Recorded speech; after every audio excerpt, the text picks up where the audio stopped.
Construction of Moi North Lake Road helped ease the movement of residents of Kasarani and Eburu. This development, however, posed a new challenge. Wildlife currently, if it crosses the road, it has a risk of being hit by vehicles, which there's been a lot of wildlife deaths here. We've had leopard killed, we've had hyena killed, we've had jackal, bat-eared fox, impala, lots of different wildlife has been killed on this road, which is a threat to the wildlife but is also a danger to humans. However, there is a new lease of hope as efforts to establish Kenya's first wildlife overpass corridor have started. The overpass will sit above the lately upgraded road which bisects the Eburu Forest, Lake Naivasha Wildlife Corridor.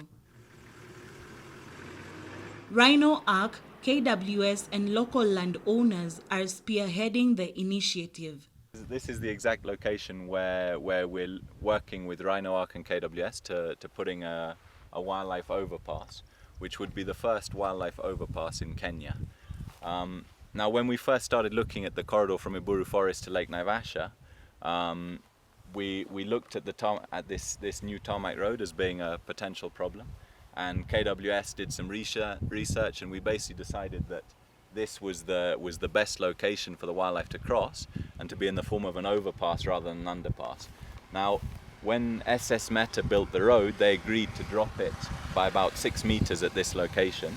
And what that allows is in the future, us to put a wildlife bridge or overpass across the road. This also comes after the completion of the 43.4-kilometer electric fence around Eburu Forest in November 2014.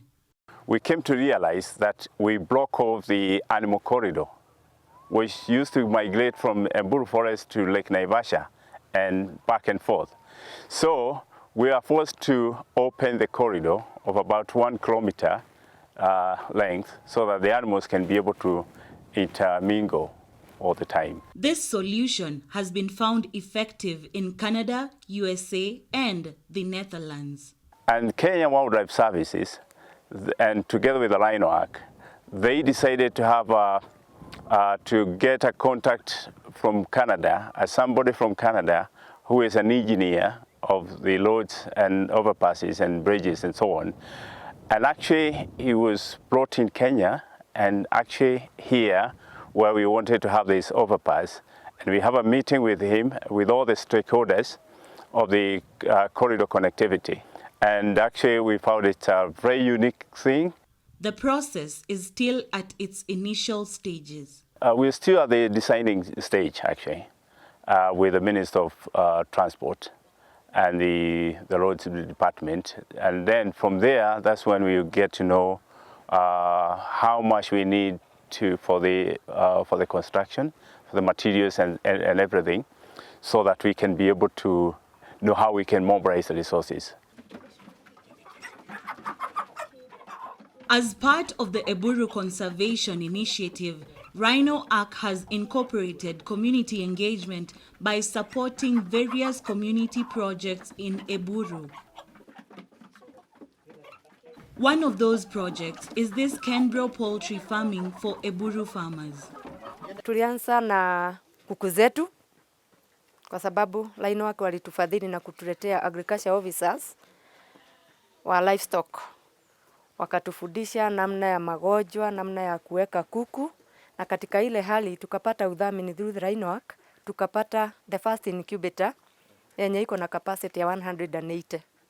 Saa hii tunavyoongea wako na umri wa miezi 4.5. Ni kuku kubwa. Jogoo wanawika na tayari naona ni kama sasa wameanza kukanyanga hao wengine wa kike. Kwa hivyo hivi karibuni tunatarajia kuanza kupata mayai ambayo itatupatia faida kubwa. Another noticeable project is this Olesurwa water project, which has assisted in minimizing human-wildlife conflict.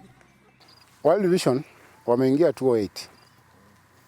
So from 209 mpaka 2010 hapo tukaanza kufanya shughuli na wao. Then Rhino Ark nao wakaingia early 2012 pia tukaanza kusaidiana, na kufikia 2015 ndio tumesaidiana na wao sana kuhakikisha kwamba ile leakage ilikuwa kwa pipe tumeizima, kufanya repair, kufunika visima vyetu vyote.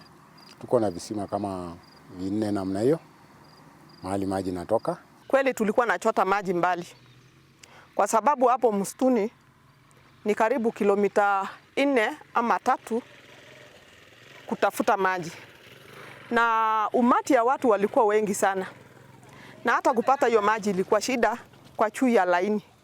Na ile kitu mbaya ilikuwa ni adhari kwetu ilikuwa wanyama wa pori, kwa sababu tunafika huko kama nyati ametutangulia, ni lazima tuhangaike siku hiyo maji, kwa sababu hakuna mwenye angepigana na nyati. Na hata hii maji tulikuwa naenda mpaka hata usiku, kwa sababu usipochota mchana lazima uende usiku uchote maji.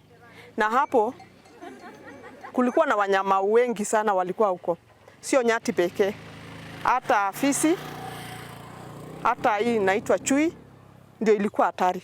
We came to realize that we cannot win to conserve this issue of this ecosystem without other partners, and the closest partners who are the communities who are within the lake. So, and the only way that we found that in order to get closer to them and then we can incorporate them to this project is to see how they can benefit with this forest. Many Kenyan livelihoods depend in some way upon the rivers, climate, forest, and wildlife of such mountain forest ecosystems. Millions of farmers live on the slopes of these mountains and depend on their rich soils and their microclimatic conditions that are most favorable for agricultural production. It is therefore important to support such initiatives to help secure the livelihoods of such people. For Chams Media TV, my name is Lavenda Amunga.